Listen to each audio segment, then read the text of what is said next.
Morning friends. आज हम पढ़ेंगे हाड़ौती शैली। ठीक है।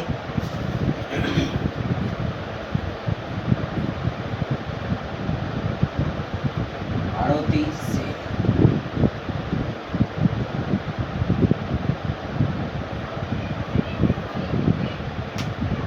कल अपन ने मारवाड़ शैली पढ़ी थी, आज है हाड़ौती शैली। और हाड़ौती शैली के अंदर हैं दो उप शैलियाँ हैं, कोटा शैली और बूंदी शैली। तो हम पहले बात करेंगे कोटा शैली के बारे में। और कोटा शैली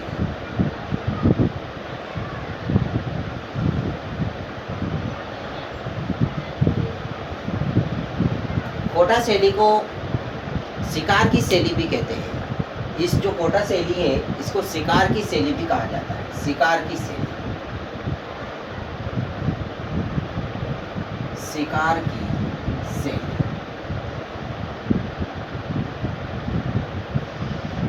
और इसके अंदर प्रमुख महाराजाओं के बारे में बात करेंगे।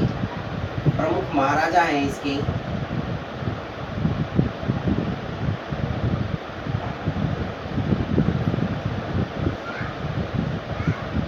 इस शैली के अंदर दो तीन महाराजा हुए हैं। एक है राम सिंह, भीम सिंह प्रथम, शत्रुसाल, उमेद सिंह। ये सारे जो महाराजा हैं वो कोटा शैली के हैं। राम सिंह, भीम सिंह प्रथम, राम सिंह, भीम सिंह प्रथम, भीम सिंह प्रथम। और उसके बाद में आते हैं शत्रुसाल और उमेद सिंह। शत्रुसाल,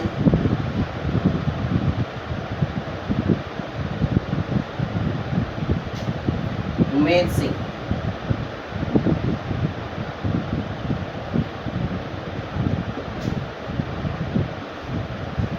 और जो उमेद सिंह का काल है वो स्वर्ण काल कहा जाता है। उमेद सिंह का जो काल है वो कौन सा है? स्वर्ण काल। स्वर्ण काल। और उमेद सिंह के समय में ही सबसे ज्यादा चित्र हुए हैं, सबसे ज्यादा चित्रण हुए हैं। उमेद सिंह के काल में ही सबसे ज्यादा चित्र बने, सर्वाधिक चित्र, सर्वाधिक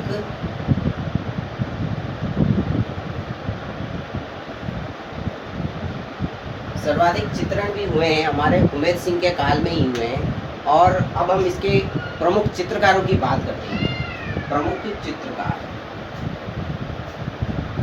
प्रमुख चित्रकार। इसके साथ पढ़ेंगे इसके जो चित्रकार हैं, लच्छी डालू नूर के गले में रघु गोविंद की पूजा करते करते। इसकी क्या ट्रिक है? लच्छी डालू नूर के गले में रघु गोविंद की पूजा करते करते। लच्छी डालू,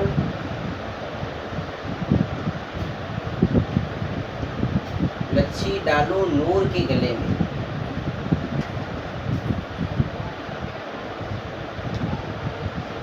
रघु गोविंद की पूजा करते करते। रघु गोविंद की पूजा करते करते। इसके चित्रकार को अपन ऐसे ही याद रखेंगे ट्रिक्स के जरिए ही। लच्छी डालू नूर के गले में रघु गोविंद की पूजा करते करते। तो हो जाएगा, लच्छी से हो जाएगा लच्छी राम। लच्छी से क्या हो जाएगा? लच्छी राम।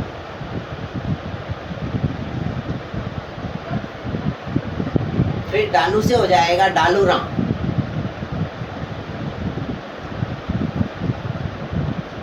ये डालू।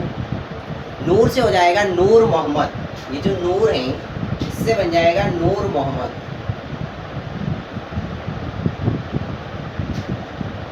नूर मोहम्मद। नूर मोहम्मद के बाद में आएंगे अपने रघु, रघुनाथ और गोविंद राम। रघु से बन जाएगा रघुनाथ और गोविंद राम।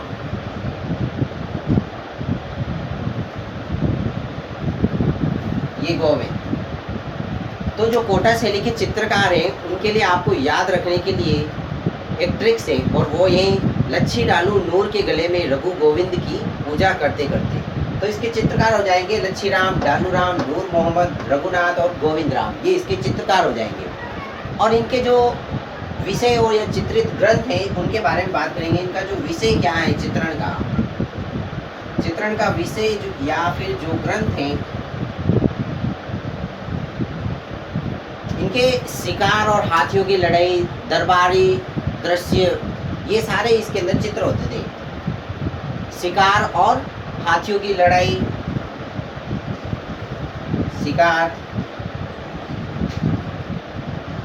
हाथियों की लड़ाई और दरबारी दृश्य,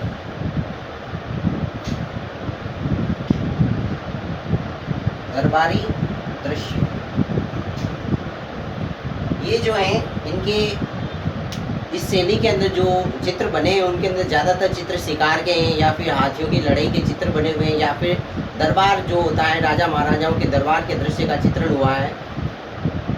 अब यहाँ पे जो रंग का इन लोगों ने प्रयोग किया है इस शैली के अंदर हल्का पीला रंग, पीला और नीला रंग का प्रयोग हुआ है।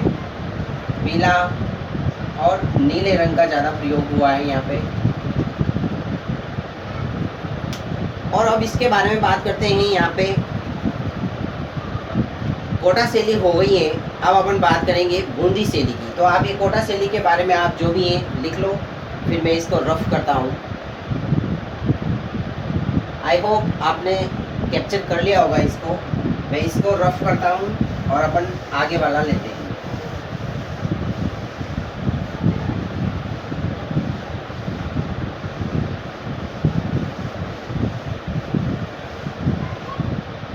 अच्छा, दूसरी है अपने बूंदी शैली। हाड़ौती की दूसरी शैली है बूंदी शैली।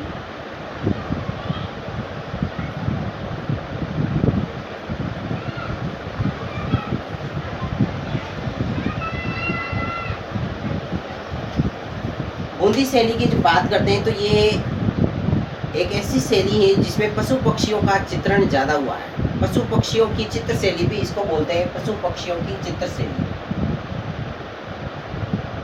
पशु पक्षियों की चित्र शैली।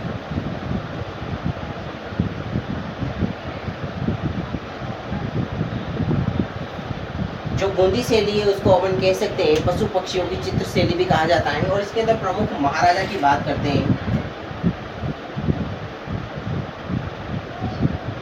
बूंदी शैली के जो प्रमुख महाराजा होंगे वो होंगे माऊ सिंह, सुरजन सिंह, माऊ सिंह जो है, या उमेद सिंह, माऊ सिंह,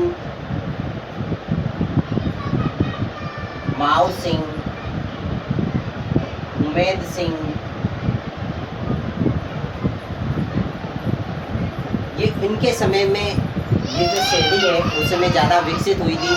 और उमेद सिंह का जो काल है वो स्वर्ण काल कहलाता है। उमेद सिंह का जो काल है वह स्वर्ण काल कहलाता है। उमेद सिंह का जो काल है वो क्या कहलाता है? स्वर्ण काल कहलाता है। और इसके प्रमुख जो चित्रकार हैं उसकी बात करते हैं। प्रमुख चित्रकार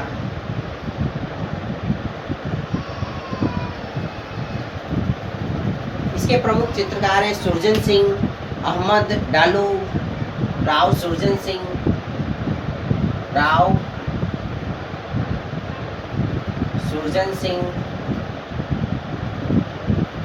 सुरजन सिंह जो रेखांकन के चित्रकार हैं। ये रेखांकन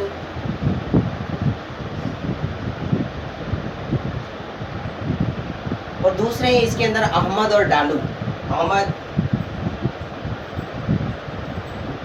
डालू, ये जो चित्रकार हैं ये बूंदी शैली के चित्रकार हैं। और यहाँ पे जो हरे रंग का प्रधान है, यहाँ पे जो ज़्यादातर रंगों का जो प्रयोग किया गया है, हरे रंग का ज़्यादा प्रयोग किया गया है।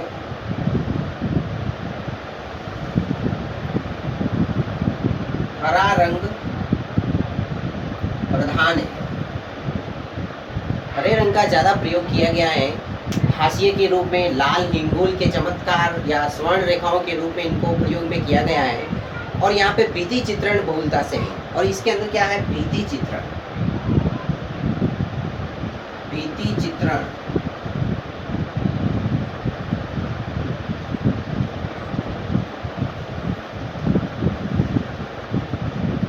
शैली के अंदर ज़्यादातर चित्र बने हैं वो भित्ति चित्रण, यानी कि चित्रशाला का जो निर्माण किया है वो उमेश सिंह ने किया है। यहाँ पे एक चित्रशाला का भी निर्माण हुआ है, चित्रशाला का निर्माण किया है उमेश सिंह ने।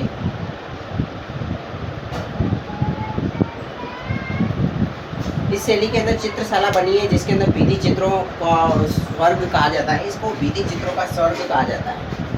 इस चित्रशाला को क्या कहा जाता है? भित्ति चित्रों का स्वर्ग, भित्ति चित्रों का स्वर्ग। ये जो चित्रशाला है इसको भित्ति चित्रों का स्वर्ग कहा जाता है, महल कहा जाता है, महल भी कह सकते हैं अपन इसको, महल, भित्ति चित्रों का स्वर्ग या महल। हवेलियों की भित्ति चित्रण ये शेखावटी की है। हवेलियों की भित्ति चित्रण जो है, हवेलियों की भित्ति चित्रण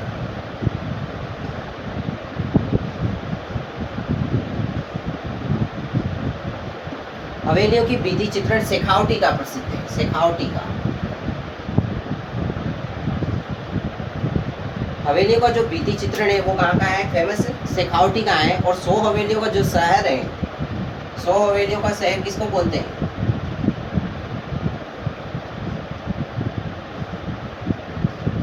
100 हवेलियों का शहर, 100 हवेलियों का शहर है बीकानेर। 100 हवेलियों का शहर है बीकानेर। तो ये हमारी हाड़ौती शैली और राजस्थान की जो ये चित्रकला है ये पूरी कंप्लीट हो चुकी है। Okay, thank you and have a nice day.